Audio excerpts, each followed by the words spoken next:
I've never been one to call ahead and say when I'm getting in. It's a habit I've had since I was a kid. I love seeing the surprise on my Dorothy's face when I walk in early. Her eyes just light up, and she rushes to hug me like we're still newlyweds. Even after being together for 42 years, before I get into how this all went down, I need to ask you for a quick favor. Please drop a comment and let me know where you're watching from. And don't forget to like this video and subscribe to the channel. Your support really means a lot. That day, December 21st, I decided to call it a day early from my ride-sharing job. Our little coastal town was slow, and all I could think about was getting home to start the holiday prep with my wife. Christmas has always been a big deal for us, even more now that it's just the two of us most of the time, ever since Brandon, our only son, married Ashley. "Leaving already, Robert?" Kevin asked me. He's another driver who always parks near the terminal. "It's only 4 o'clock. "I hit my goal for the day, my friend," I said, slipping my phone into my shirt pocket, "and I want to go surprise my wife." Kevin laughed and gave me a slap on the back. 40 years of marriage and still pulling surprises. That's the way to do it, Robert. I hopped in my car, a 2016 Nissan Versa I bought after I quit construction a few years back. At 62, my body just couldn't handle lugging cement bags and climbing up scaffolding anymore. I drove slowly through the streets, just thinking about everything Dorothy and I had built together. Our house small, but ours. Took us almost 30 years to finish. I laid every single brick with my own 2 hands. We saved every penny for materials. She'd take in laundry and ironing for other folks while I worked double shifts whenever I could get them. As I turned the corner onto our street, I noticed something wasn't right. There was a car I didn't recognize parked out front of my house. A black Honda Civic looked brand new, and right next to it was Brandon's truck. I wasn't expecting him until Christmas Eve, which was 3 days away. I parked about half a block down and walked slowly toward the house. Something felt off. Brandon never just drops by without calling, and he definitely wouldn't be with some car that wasn't his. As I got closer, I heard laughter coming from inside. Men laughing, women laughing, the sound of glasses clinking. But what stopped me cold was seeing Dorothy on the little bench by the door, all by herself. Her head was down, and her shoulders were shaking. My wife was crying. I walked up to her without a sound, my heart hammering in my chest. "Honey, what is it?" "What's wrong?" I whispered. Kneeling down in front of her, Dorothy looked up, her face a mix of surprise and fear. Her eyes were red and puffy. "Robert," she breathed out quickly, trying to wipe her tears. "I wasn't expecting you home so soon." "What's going on? Why are you crying?" I pressed her, taking her hands in mine. They were ice cold even in the afternoon heat. She shot a nervous look toward the front door, which was slightly ajar. The sounds of laughter and talking were still spilling out. "It's nothing. It's just—" she started, but stopped dead when we heard our son's voice. "Come on, Mom, don't be like that. It's just one signature," Brandon yelled from inside, using that impatient tone he always gets. "Mr. Richard and Mrs. Patricia came all this way to help us with the papers." Brandon's in-laws, in our house, papers, signatures. A cold feeling washed over me. "What papers is he talking about?" I asked Dorothy, my voice just a whisper now. My wife just squeezed my hands tight. I saw this look in her eyes. Pure fear. A look I'd never seen on her before. She told me they got here 2 hours ago, and her voice was shaking. It was Brandon, Ashley, and her parents. They'd brought beers and were making toasts. I just thought it was a normal holiday visit, to spend time with us. But then she went quiet when we heard footsteps coming to the door. I got up real quick and slid over to one side, hiding a little behind a porch column. The door swung open, and there was Brandon. At 35, he looks a lot like me. But there's always been something in his eyes I didn't like. Something that got a lot worse after he met Ashley and her family. "Mom, stop making this so hard," he said, not even seeing me. "We just need you to sign the transfer and the power of attorney. Then we can all relax. The house will be safe with us, not with you two getting old." I just froze when I heard him say that. "Transfer, power of attorney, our house. What transfer are you talking about? Brandon?" I asked, stepping out from where I was hiding. My son jumped so hard, he almost fell over. His face went from flush to ghost white in a second. "Dad, no, I didn't know you were here," he stammered, looking back into the house nervously. "How long were you standing there?" "Long enough," I shot back, feeling my blood start to boil. "What is this about a transfer and a power of attorney? What are you trying to make your mother sign?" Before Brandon could get a word out, Ashley appeared right behind him. She's pretty, but she has a smile that's totally fake. "Mr. Robert, what a nice surprise," she said, all phony excitement. "We were just talking about you." Behind her, two other people appeared, Mr. Richard Thompson and Mrs. Patricia. He was a big guy in expensive clothes with a perfectly trimmed mustache. She was a skinny woman with bleached blonde hair wearing so much jewelry it looked like it was weighing her down. "Mr. Robert, a pleasure to see you," Mr. Richard said, sticking his hand out to me. I didn't take it. I just stared my son down. "Brandon, I asked you a question. What papers are you trying to get your mom to sign?" My son gave his father-in-law a quick, nervous look before he answered. "Dad, it's not a big deal. We just wanted to make sure the family's future is secure," he said, trying to sound all reasonable. "With your job as a driver and your age, we're worried you might lose the house if something happens. If you just put it in our name." I cut him off right there. I was so mad I could barely breathe. "In your name, this house, the one I built with my own hands, the one your mother and I worked 40 years to pay for." "Mr. Robert, I think you're getting the wrong idea here, Mr." Richard cut in with a smug tone that made my fists clench. "We just want to protect the family assets. My son-in-law and I know some important people who can make sure everything's taken care of." "Taken care of?" I repeated, trying to keep my cool. "This house is already taken care of. I have the deed. All the papers are straight. I don't need anyone to protect it." "Dad, you're being stubborn," Brandon slurred. I could tell he'd been drinking by the look in his eyes and how he was swaying a little.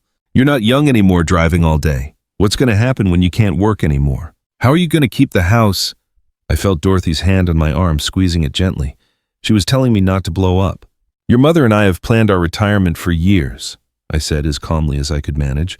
"We have our savings. I've got my pension, and this house is paid off. We don't need anybody helping us with what's ours, Mr. Richard." Mrs. Patricia chimed in, trying to put on a sweet motherly smile. "We just want what's best for the whole family. Just imagine if you put the house in Brandon and Ashley's name. You could keep living here without a single worry. They'd take care of everything, the taxes, the upkeep. You two would just get to enjoy your retirement in peace." Ashley added, looking straight at my wife.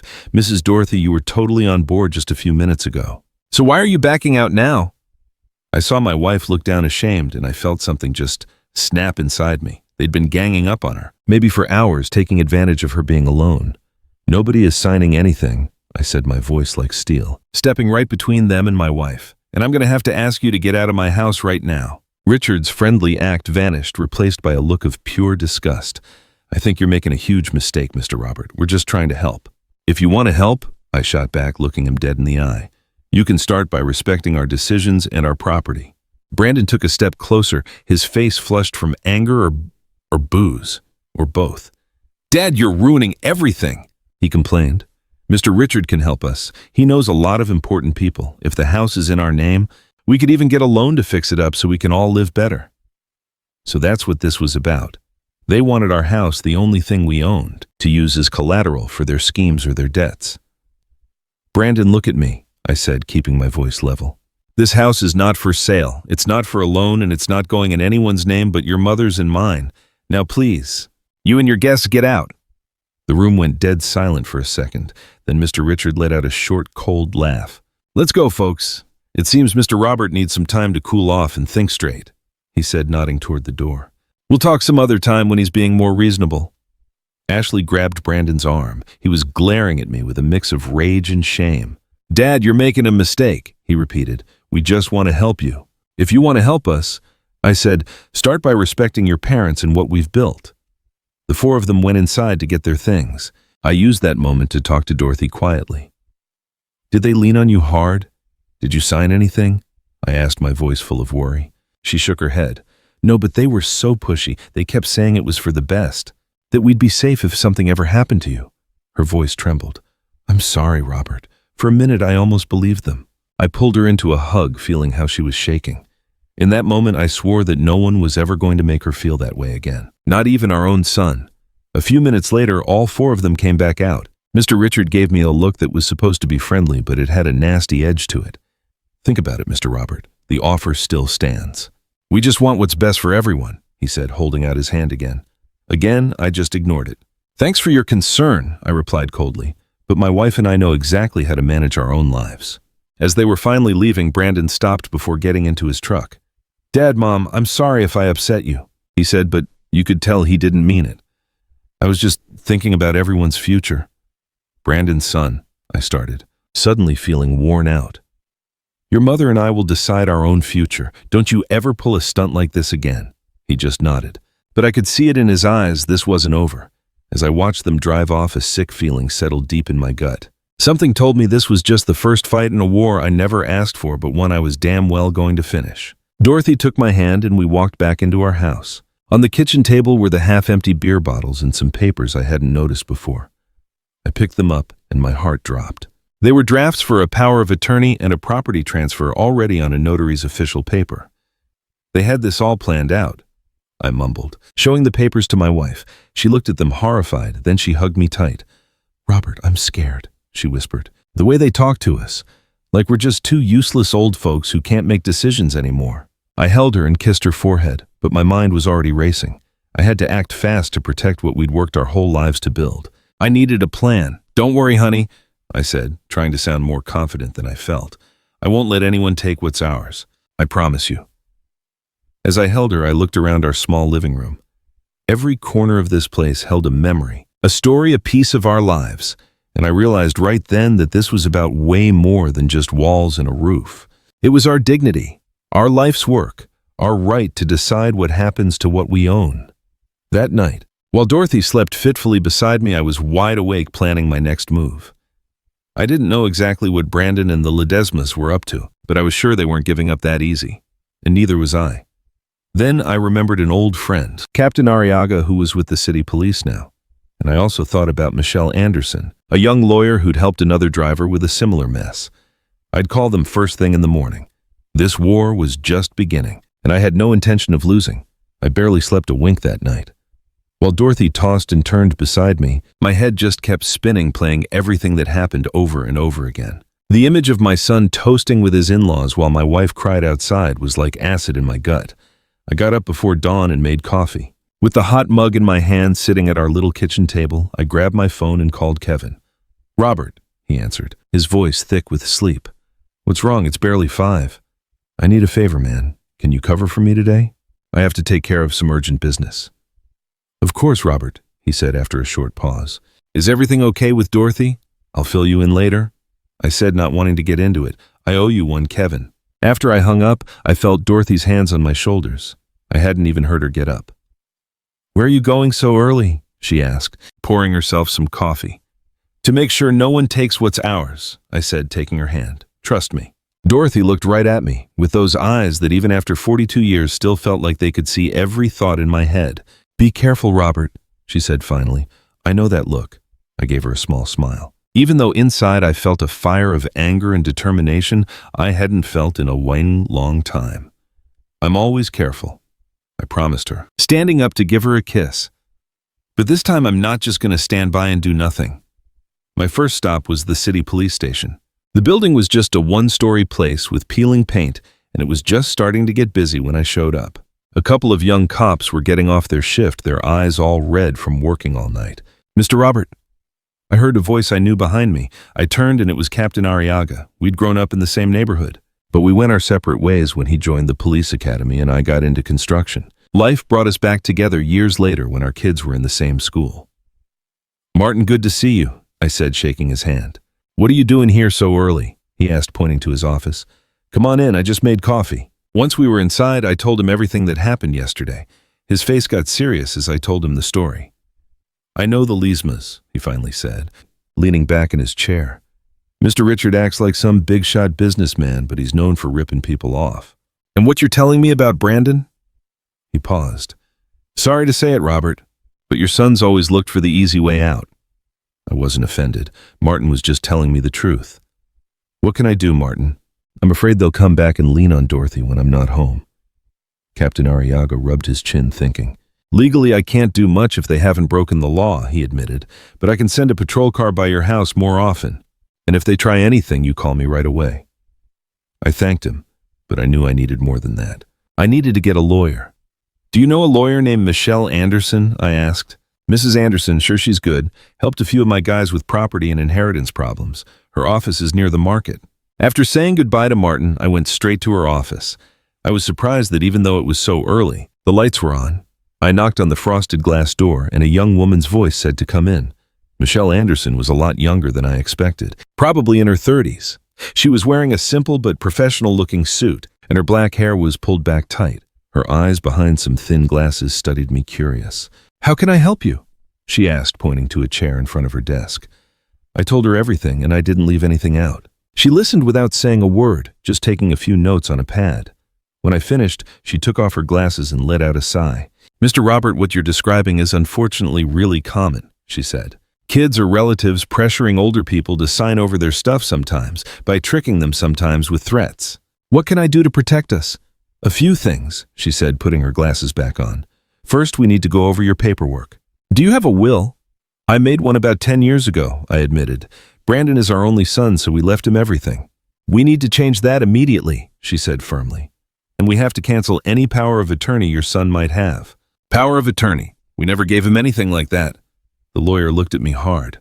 "Are you absolutely sure sometimes people sign these documents without really understanding what they mean? Your wife might have signed something without you knowing." A chill went right down my spine. "Dorothy told me she didn't sign anything yesterday, but what about before that?" "I don't know for sure," I admitted. "I've got to check," Michelle said, grabbing her phone. "I know every notary in this town. I'm going to call them and see if there's a power of attorney with your son's or daughter-in-law's name on it. In the meantime, let's get a revocation ready for any power of attorney and draw up a new will for the next 2 hours." So Michelle started drafting a bunch of papers while I gave her all the info on our stuff besides the house. We had a little bit of savings and a small piece of land out of town we bought for retirement years ago. "Mr. Robert, I think you should put the house in a trust," she told me as she finished typing. "It's a legal setup that'll protect the house even after you're gone. It makes sure your wife can live there for the rest of her life. And after that, you decide who gets it and how, or you can even donate it to a cause you both care about. The main thing is nobody can force you to sign it over." Just then her phone rang and it cut us off. Michelle picked up and her face got real serious while she listened. When she hung up, she gave me a heavy look. "We've got a problem. Mr. Robert, the notary, Mr. Harrison, says a general power of attorney was filed 6 months ago in your son's name, Brandon, and it was signed by Mrs. Dorothy." The world just dropped out from under me. "That's impossible," I said. "Dorothy would never do that without talking to me first. The notary says the signature looks real, but..." She paused. "Mr. Robert, does your wife sign everything herself, or do you ever sign things for her?" That question threw me, but I knew exactly what she was getting at. "Sometimes I sign for her, yes," I admitted. "Just routine stuff, you know, when she's busy or not feeling good. Our signatures look a lot alike." Michelle nodded like she'd just confirmed something. "Is it possible someone faked her signature, or maybe they tricked her into signing it, thinking it was something else?" she asked. "Either way, we're canceling that power of attorney right now, and we're filing a complaint for possible forgery." We spent the rest of the morning running around to different notary offices, making the cancellation official and setting up the trust for our house. We changed the will, too. It says loud and clear that if Brandon tries to pressure or trick us, he's automatically cut out as an heir. It was almost noon by the time we were done. Before I left, Michelle gave me one last piece of advice. "Mr. Robert, you need to get proof of what your son and the Thompsons are up to. If they try to pressure you again, record the conversation. We're in a one-party's consent state. That means only one person has to agree to the recording for it to be legal, and that person can be you." She showed me how to get the recording app on my phone working and how to turn it on without them knowing. Then she gave me a folder with copies of all the papers we had just filed. "Keep these somewhere safe and always have a copy on you when you go out," she recommended. "And if you need anything, call me anytime." I left her office feeling stronger but also really sad. I never thought I'd have to legally protect myself from my own kid. On the drive home, my cell phone rang. It was Dorothy. "Robert Brandon just called." She said her voice was tight. "He said he's coming over with Mr. Richard. He said they have something important to show us." "Don't you dare open that door," I told her. "I'm on my way. I already told them I'm not here by myself, that Mr. J is here fixing the lock." I couldn't help but smile. My wife was clever making up a story to keep them out. Mr. J was the locksmith in our neighborhood, a big guy everybody respected. Smart move. "Honey, I'll be there in 10 minutes. I floored it going as fast as I could without getting pulled over. When I got home, I saw Brandon's truck parked right in front of our house, and next to it, Mr. Richard's black Honda. I felt my heart start racing as I parked. Before I got out, I remembered what Michelle said and hit record on my phone's voice app. I stuck it in my shirt pocket, making sure the mic wasn't covered up. When I walked in the house, the tension was so thick you could cut it with a knife. Dorothy was by the kitchen looking super uncomfortable. Brandon and Mr. Richard were sitting at the table with a bunch of papers spread out. No sign of Ashley or Mrs. Patricia. "Dad, good thing you're here," Brandon said, standing up. "I was just telling Mom we're worried about you." "Worried?" I asked, walking over to Dorothy and taking her hand. "About what exactly?" Mr. Richard cleared his throat. "Mr. Robert, I think there was a misunderstanding yesterday. We don't want to take anything from you. Just the opposite, we want to protect you." "Protect us from what?" I pushed.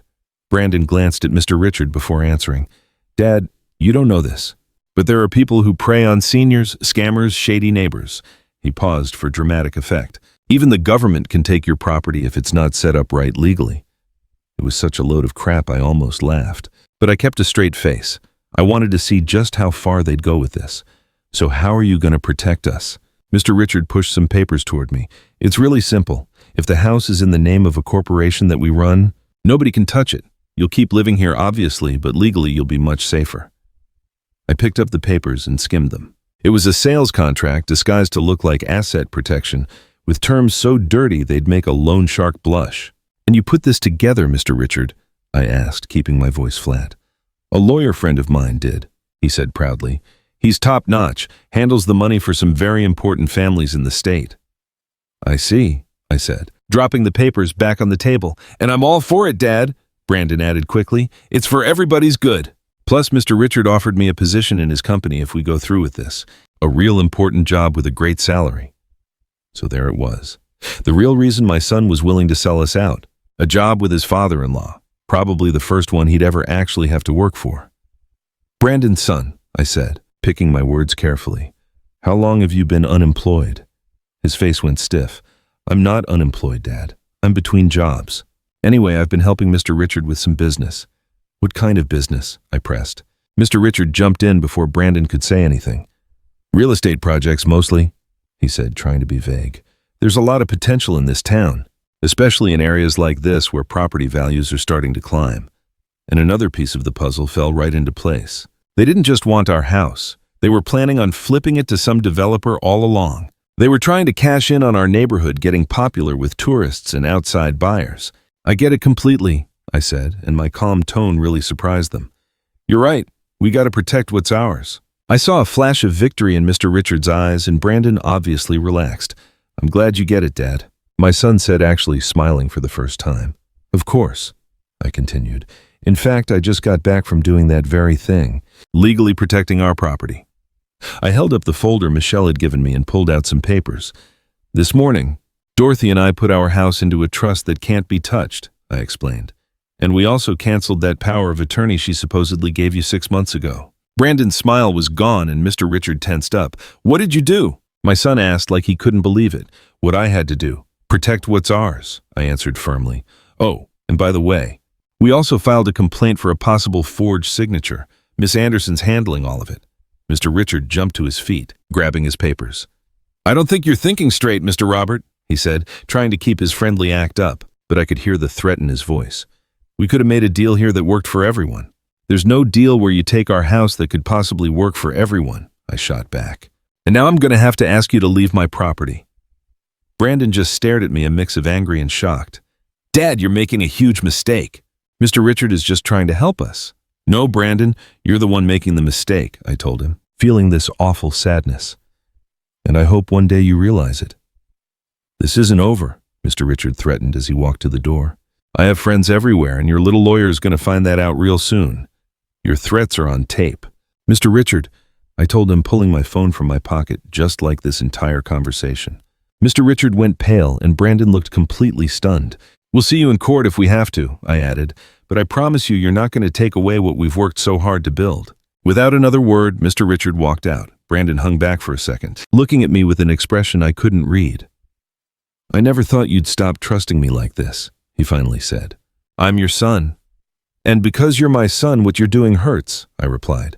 "But I won't let you do it, Brandon. For your own good and for ours." When they were finally gone, Dorothy ran over and hugged me tight. "I was so scared," she whispered against my chest.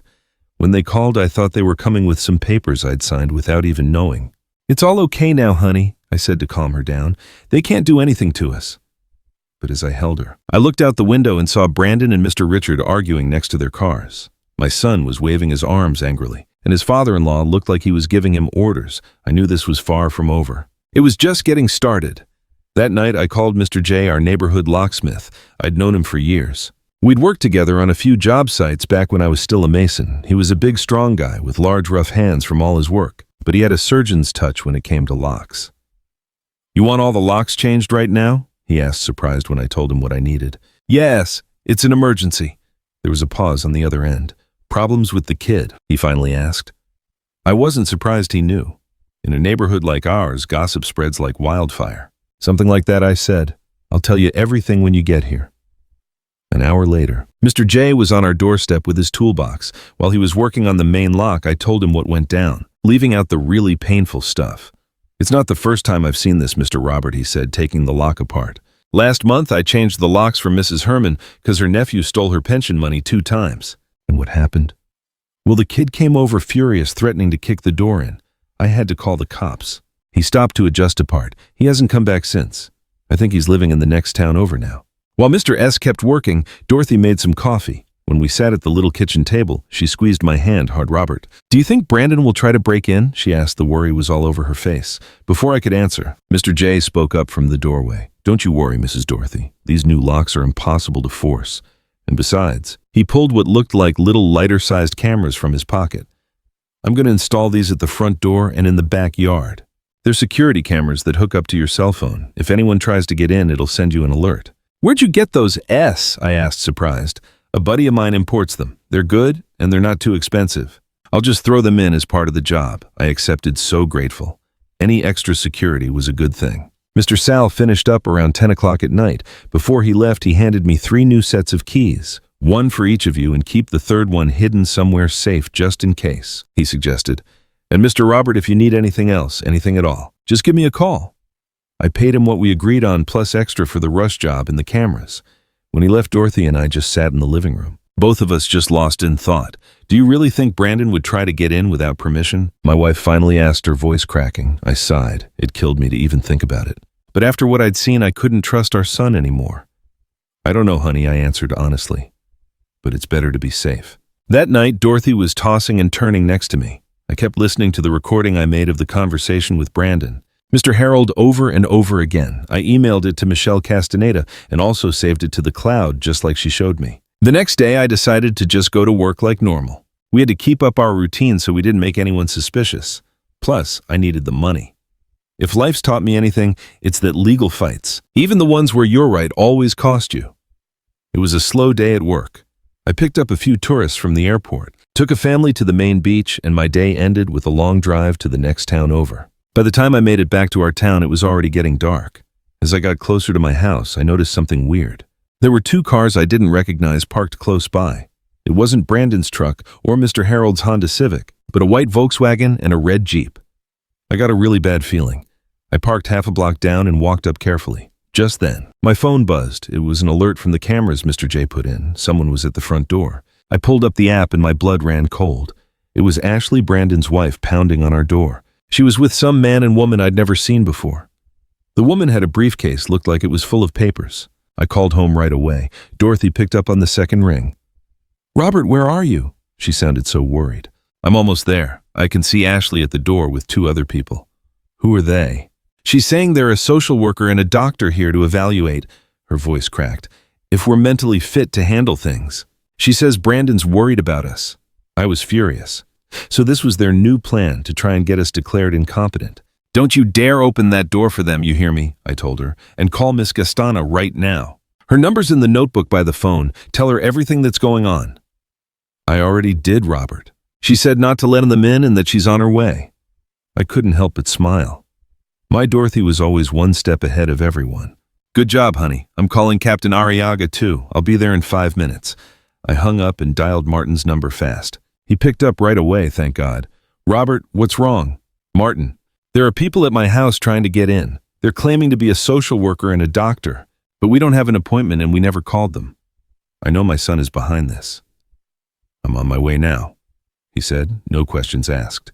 "Don't do a thing until I get there." But I couldn't just sit back. I had to get closer. I got close enough to see everything hiding behind a tree on the corner. Ashley was still pounding on the door, even harder now. "Mrs. Dorothy, we know you're in there," she yelled. "We're just trying to help. If you don't open this door..." We're going to have to call the police. That's when I saw the man filming the whole thing with his phone. They were building a case, making it look like we weren't cooperating so they could use it against us. I'd had enough. I stepped out from behind the tree and walked right up to them. Can somebody tell me what's going on my property? I said, my voice loud and clear. The three of them spun around, totally shocked. Ashley snapped out of it fast and put on her fakest smile. Mr. Robert, I'm so glad you're here. This is Miss Monica Vega, a social worker. And this is Dr. Ramirez. They're just here for a routine evaluation. A routine evaluation? I couldn't believe it. Who ordered it? Because my wife and I sure didn't ask for one. The so-called social worker stepped forward. She was a woman in her 40s, wearing a stiff suit with a serious look that seemed totally fake. Mr. Robert, your son Brandon told us he's concerned about you. It's just protocol. We have to do an evaluation to make sure everything's okay. What government agency are you with? I cut her off. I noticed she wasn't wearing any kind of ID. The woman looked thrown for a second. We're with a private assistance program, she said, not really answering. Your son hired us. Then you have no legal right to be here, I said. I need you to get off my property, now. The so-called doctor jumped in. Mr. Robert, we get that you're worried, but this is for your own good. We just want to make sure you and your wife are still able to handle your own affairs. It's just standard procedure for folks your age. I was furious, but I had to keep my cool. I couldn't give them anything they could use against me. Doctor, what was your name again? I asked. Ramirez, Dr. Philip Ramirez, he said, but he sounded a little hesitant. And your medical license, Dr. Ramirez. I'd like to see it if you don't mind. The guy got super nervous. I left it in the car. I can go. That won't be necessary. A sharp voice cut in from behind me. I turned around and saw Michelle Castaneda walking right toward us, with Captain Arriaga and another cop right behind her. Miss Vega, Dr. Ramirez, Michelle said, and you could tell she knew who they were. I'm afraid you're breaking several laws here, including impersonating public officials and harassment. The fake social worker totally lost it. We were just, save it. Michelle cut her off. You can explain it all down at the station when you show them your professional licenses, which, by the way, I seriously doubt you even have. Captain Arriaga walked up to the three of them. I'm going to need you to come with me so we can verify who you are, he said, leaving no room for argument, and I'll have to take that phone you were using to record without permission. Ashley looked like she was about to argue, but one look from Martin shut her up. The three of them followed the cops to the patrol car on the corner. Michelle came over to me. Mr. Robert, this is exactly what I warned you about. They're trying to find any excuse to declare you incompetent. So who are they, really? I asked, watching them get into the cop car. The woman, she works for a law firm that handles some really shady inheritance stuff. The guy, not sure, but I bet he's not a real doctor. And my daughter-in-law, she knows exactly what she's doing, I added. Michelle just nodded, dead serious. Mr. Robert, this is only going to get worse. We need to stay one step ahead of them. We went inside where Dorothy was waiting for us. She was obviously shaken up but staying strong. After I made sure she was okay, we all sat down in the living room to figure out our next move. What they did today was just the beginning, Michelle explained. They're definitely going to try something else. Maybe with real officials next time. We need to get legal proof that you're both completely of sound mind. How do we do that? Dorothy asked.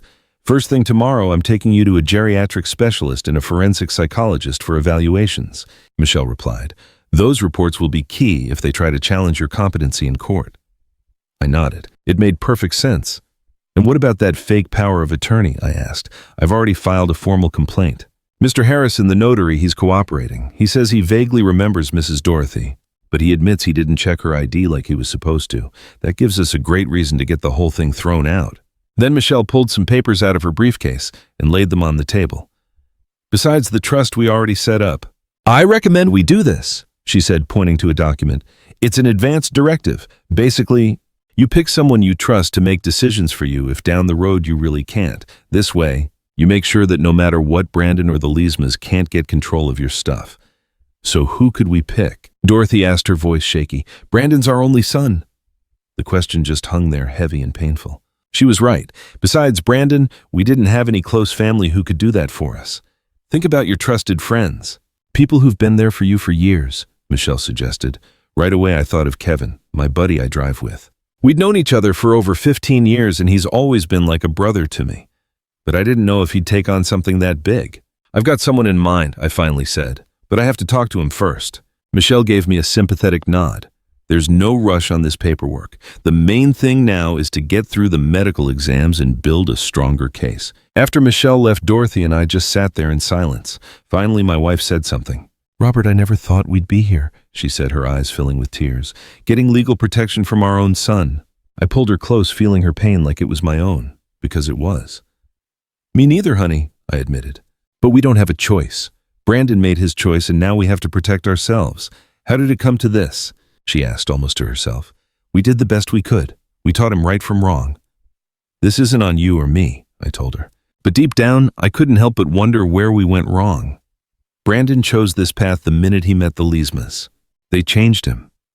Or maybe they just brought out something that was already in him, Dorothy said softly. I didn't have an answer for that. All I could do was hold her tighter as it got dark in our little living room. The next day, just like Michelle planned, we went to see the geriatrician and the forensic psychologist. Both of them were really thorough with their exams, asking us all about our day-to-day lives, our money, our memory, and if we could still make our own decisions. I was so relieved when they both said we were perfectly capable of managing our own lives. It's obvious you're both clear-headed and can totally understand complex stuff and make your own smart choices. The psychologist, a kind-looking older guy, told us. I'll be sure to put that in my report. On the way home, I stopped by the spot where us drivers hang out between fares. I had to talk to Kevin. I saw him there drinking a coffee, leaning on his car, just waiting for another ride request. "Robert," he said with a big smile, "how's it going? Did you get that thing sorted out?" "More or less," I said, sitting down next to him on the bench. "Actually, that's what I needed to talk to you about." I laid it all out for him, from that first blow-up with Brandon and his in-laws to them trying to force us into that evaluation yesterday. Kevin listened to every word, and I could see his face change from surprise to just plain furious. "I don't believe it, Robert," he said after I finished. "Your own kid would do that to you over a house." "It's not just the house, Kevin. It's about easy money. It's about control." I let out a deep sigh. "Listen, I need to ask you something really important." I explained the whole advanced directive thing and what it all meant. To my surprise, Kevin didn't even hesitate. "Of course I'll do it, Robert. I'd be honored you'd trust me with something that important. You and Dorothy have been like family to me since my wife passed." I got all choked up. "A real friend's loyalty right now? It's priceless." "Thank you, Kevin. You have no idea what this means to us." We talked a little longer, then I went home with all these mixed feelings. On one hand, I was just so sad to be at war with my own son. On the other, I was grateful for people like Michelle Martin and Kevin, who were willing to help us through these dark times. When I got home, I found Dorothy in the kitchen making lunch. There was something different about her, a new fight in her eyes I hadn't seen in days. "How'd it go with Kevin?" she asked, chopping vegetables perfectly. "He said yes right away," I answered, washing my hands in the sink. "He says it's an honor for him." Dorothy nodded like she already knew the answer. "Good. Then we're calling the lawyer tomorrow to get the papers ready," she said firmly. "And Robert, I've been thinking, maybe we should change the locks on that piece of land too." I was surprised, but she was right. The small piece of land we bought out of town for our retirement could be on Brandon and the Leesmas' radar. "You're right," I agreed. "I'll call Mr. S. to handle that too. And one more thing," Dorothy went on, putting the knife down and looking right at me.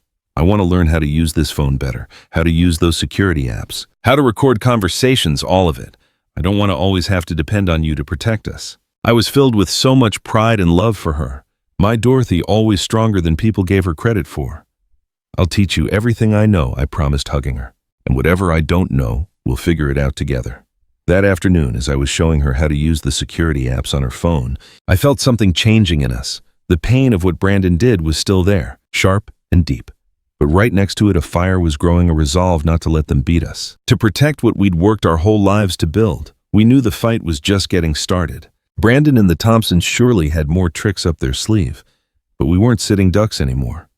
We had legal help. We had proof we had loyal friends, and most of all, we knew we were doing the right thing. It was getting dark when a message from Miss Michelle came through. It was a notice that the court accepted our complaint for the forged signature and that a formal investigation would start soon. It was a small victory. But it gave us hope.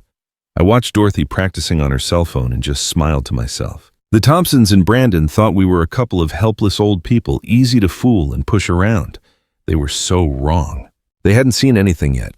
The next few weeks were tense and quiet. We didn't hear anything from Brandon or the Leesmas, which didn't calm us down at all. It just kept us on high alert, like Captain Arriaga told me.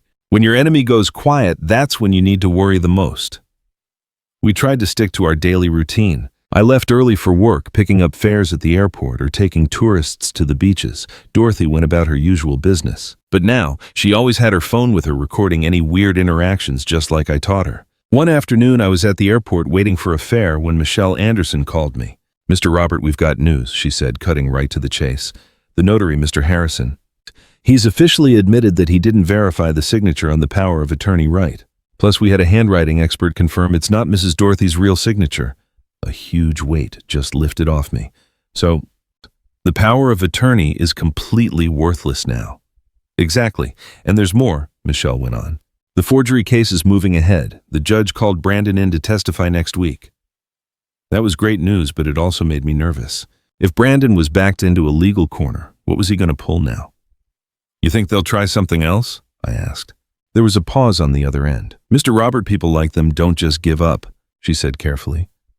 "They've put too much time and money into this. They're probably already planning their next move." As soon as I hung up, I called Dorothy to tell her, but she didn't pick up, which was weird. That wasn't like her at all, especially not now when she always had her phone on her. I called again.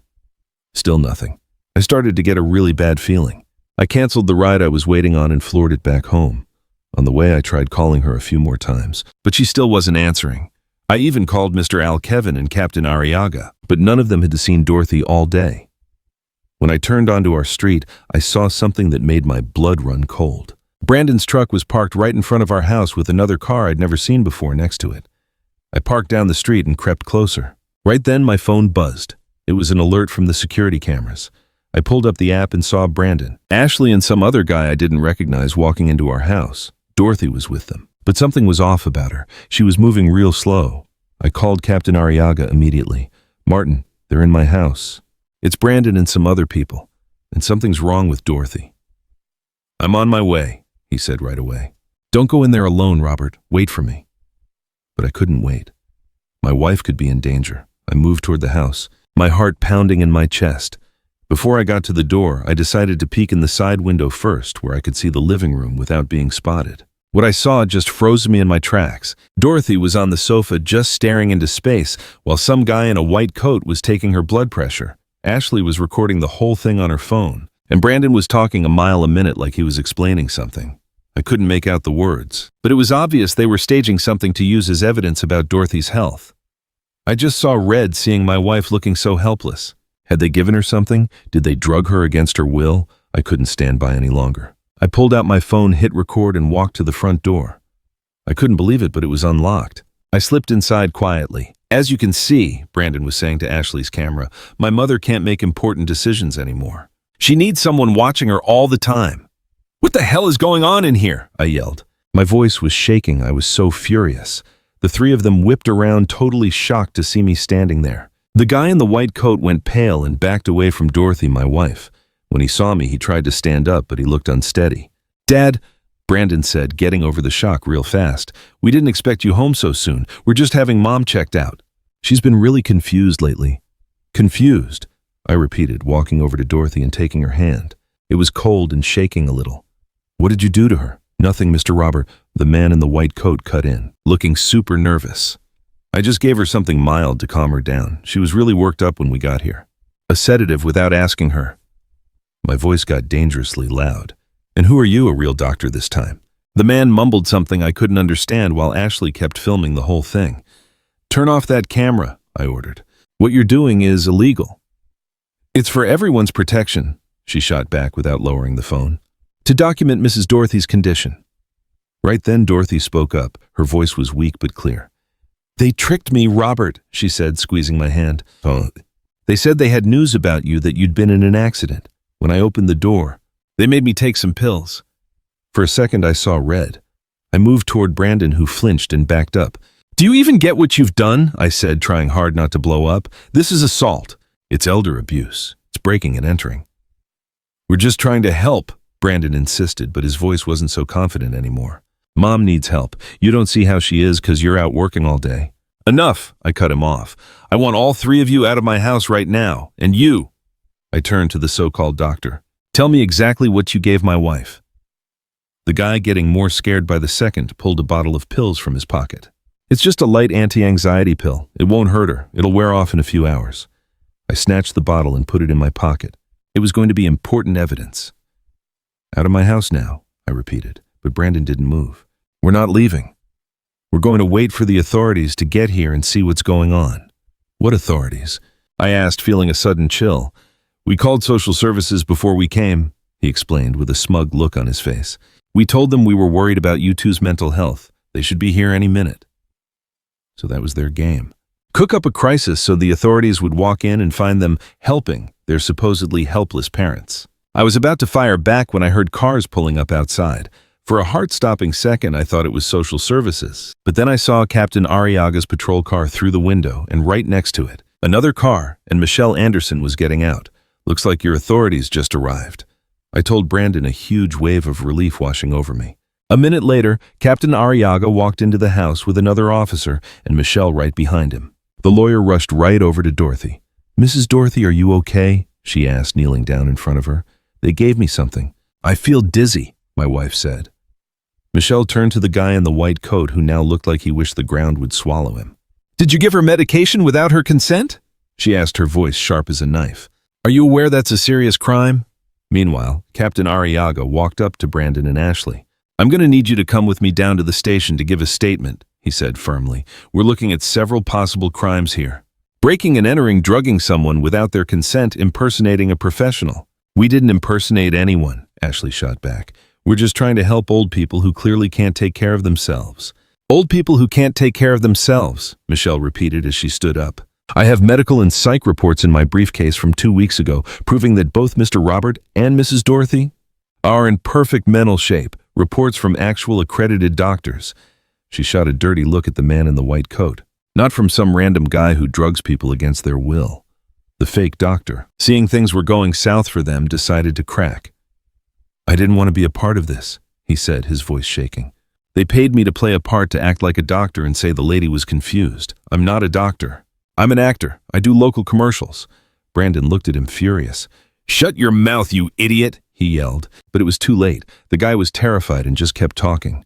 They gave me a script. They told me exactly what to say and do. They promised me I wouldn't get in any legal trouble, that it was just a family intervention. Captain Arriaga pulled out his handcuffs. All of you are coming with me to make a statement. Then we'll sort out the charges. It was right then that Brandon, seeing he was cornered completely, changed his tune. His whole face changed, showing a kind of desperation I'd never seen in him. Dad, please, he begged, walking toward me. You have to understand. Mr. Richard made me do this. He told me if we didn't get the house, he'd fire me, take everything from me. I owe him a ton of money. Dad, I'm desperate. I just looked at him, a mix of sadness and disappointment washing over me. And your solution was to take the only thing we have, to drug your mother and try to have us declared incompetent. I didn't think it would go this far, he said, tears in his eyes.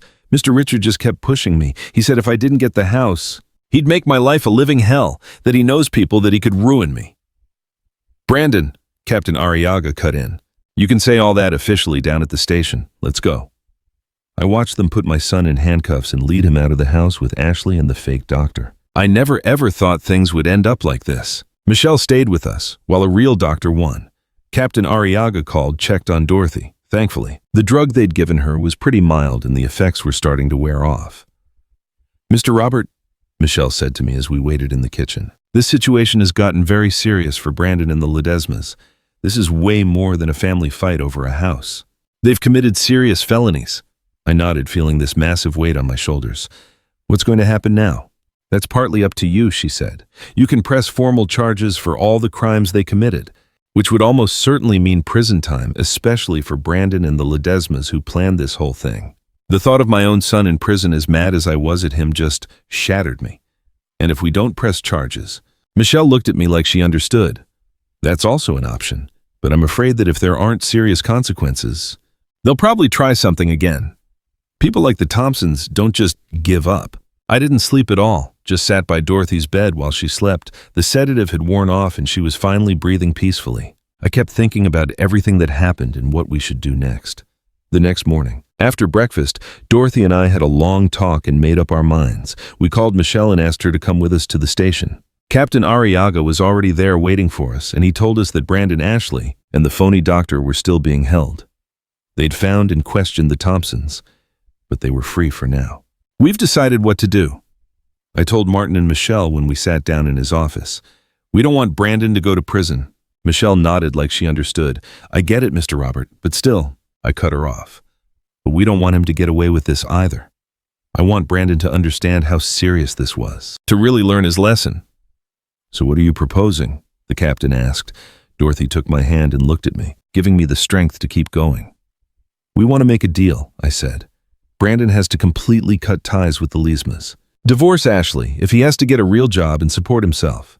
And as long as he shows us he's changing, that he's taking responsibility for his life, we won't press charges for what happened." "And the Leesmas?" Michelle asked. "We absolutely want to go after them legally," Dorothy said firmly. "They're the real problem here. They manipulated our son. They pressured him. They turned him into what he is now." Michelle and Captain Arriaga glanced at each other. "I can set up a meeting with the DA's office," Michelle finally said. "But we're going to need Brandon to cooperate to testify against the Thompsons. Without his testimony, it's going to be hard to make a case stick." "I'll talk to him," I said. "I'll explain everything." An hour later, I was sitting across from Brandon in a small room at the police station. He looked awful with deep, dark circles under his eyes and a look of complete defeat. "Dad," he started to say as soon as he saw me. "Listen to me, Brandon," I cut in. "Your mother and I have decided not to press charges but on a few conditions." I laid out the whole deal for him. His split from the Leesmas, the need to find a real job and stand on his own 2 feet. And most importantly, I added, "We need you to testify to tell them everything you know about the Leesmas, about how they pressured you, their plans for the house, all of it." Brandon looked at me, a mix of shock and relief on his face. I'm not going to jail." "No, not if you meet these conditions," I told him. "But understand this, Brandon, this is your last chance. If you ever try anything like this again, if you betray us again, there won't be another chance." I watched tears start to run down his face. "I'm so sorry, Dad," he said, his voice cracking. "I got so carried away. Mr. Richard promised me so much. An important job, money, respect. Everything I always wanted without actually having to earn it. That's the whole problem, son," I said, feeling both sad and sorry for him. "You've always looked for the easy way out, but life doesn't work like that. You don't value things you don't work for." He gave a slow nod like it was finally sinking in. "I'll testify. I'll tell them everything," he promised. "I'll tell them Mr. Richard planned the whole thing, how he pushed me into it, how they faked Mom's signature." "Good," I said, standing up. "Miss Anderson is coming soon to get your official statement." As I was walking out, Brandon called my name. "Dad," he said, his voice was shaky, "do you think you and Mom can ever forgive me?" I stopped at the door, but didn't turn around. "You have to earn forgiveness, Brandon. With actions, not words," I said. "Show us you've changed, then we can talk." The next few weeks were crazy. With Brandon's testimony and our evidence, the DA's office went after the Thompsons for a bunch of crimes, forging documents, trying to commit fraud, pressuring him, and being part of that whole drugging thing, among other things. And Brandon, just like he promised, cut them off completely. He got a small apartment across town, and Kevin helped him get a job as an office assistant at the transport co-op. When Ashley saw him testify against her parents, she filed for divorce right away and moved back in with them. Word on the street was that Mr. Richard lost some big contracts after the court case ruined his reputation. Dorothy and I just tried to get back to our lives. We were closer than ever after everything we'd been through. The house was safe now in the trust we set up. It was still our safe place, a symbol of a lifetime of hard work. It was months before we finally agreed to see Brandon again. It was a short, awkward meeting at some coffee shop. He told us about his job and how he was learning to be on his own for the first time. "It's not easy," he admitted, "but I feel like I'm finally doing what's right." There wasn't some big emotional reunion, no movie-style hugs or anything. It was just a shaky, fragile start to rebuilding things. We knew the road to forgiveness was going to be long and hard. Over time, the visits started happening more often. Brandon never moved back in with us, and he never really earned our full trust back. But slowly he started showing us with his actions, not his words, that he'd learned his lesson. He understood that you don't just get an inheritance. It's something you earn by being a good person.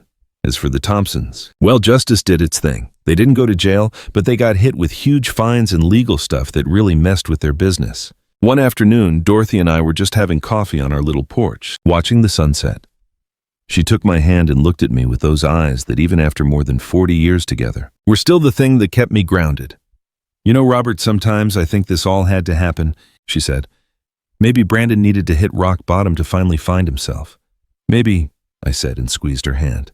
I just hate that we had to go through so much pain to get here. Suffering builds character, she said with that quiet wisdom she always has. The important thing is we all learned something in the end. I nodded.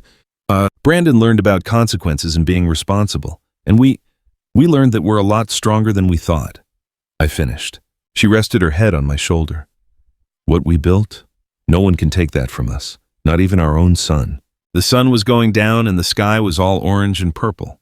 Our house, it's not much, but it's ours, stood strong behind us. It saw everything we went through, all the hard times and the good times, the disappointments, and the fresh starts. And holding Dorothy, I got it. That's what really mattered. Not the walls, not the deed to the house, but us.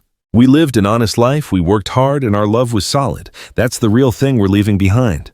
And no one, not even the people closest to you, can ever touch that.